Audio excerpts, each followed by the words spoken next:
بسم اللہ الرحمن الرحیم۔ تمہاری جو حالت تنہائی میں ہوتی ہے وہی حالت قبر میں ہوگی۔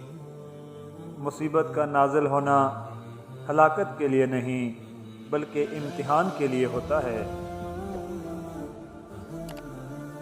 اپنے نفس کا حساب لو اس سے پہلے کہ تمہارا حساب لیا جائے۔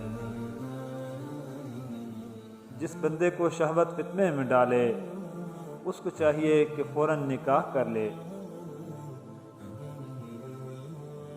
جو بندہ زیادہ کھاتا ہے اور پیٹ کو بھرتا ہے اس کا ذہن سکڑ جاتا ہے۔ عقل مند پہلے اپنے دماغ سے پوچھتا ہے پھر منہ سے بات نکالتا ہے۔ حکومت اور عورت کی محبت حد سے زیادہ مشکل ہے۔ سخی کو سخاوت کرتے وقت جو خوشی ہوتی ہے اس کا اندازہ بخیل کبھی نہیں کر سکتا۔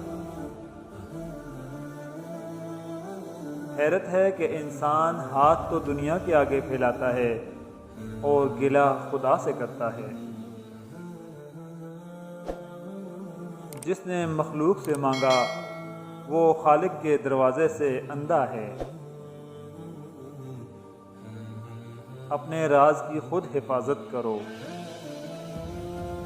ہمارا امیر اور غریب ہونا ہماری روح پر منحصر ہے۔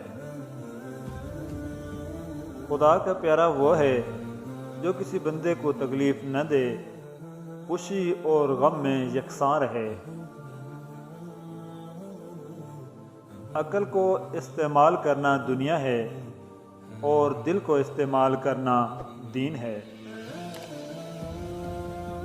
دل کی صفائی چاہتے ہو تو حسد کے آس پاس بھی مت جاؤ۔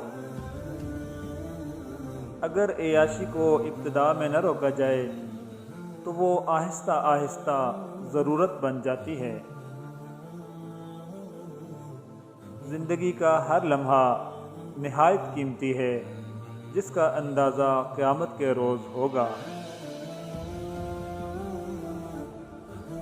جس نے بیوی کی ہر خواہش حلال روزی سے پوری کر دی وہ جنتی ہے۔ بیوہ کی دوسری شادی بے حیائی نہیں بلکہ بے حیائی کو روکتی ہے۔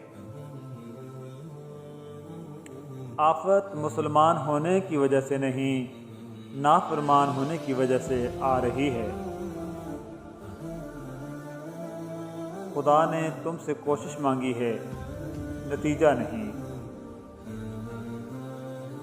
ایسی باتوں سے بچ جاؤ جن کے بعد معافی مانگنی پڑے۔ تمہیں اس دن پر رونا چاہیے جو نیکی کے بغیر گزار دیا۔ سب سے بڑی غلطی وہ ہے جس کے غلط ہونے کا احساس تک نہ ہو۔ ایک چھوٹی سی نیکی سر انجام دینا ایک بہت بڑے ارادے سے بہتر ہے۔ ایک بچے سے بھی وعدہ کرو تو اسے پورا کرو۔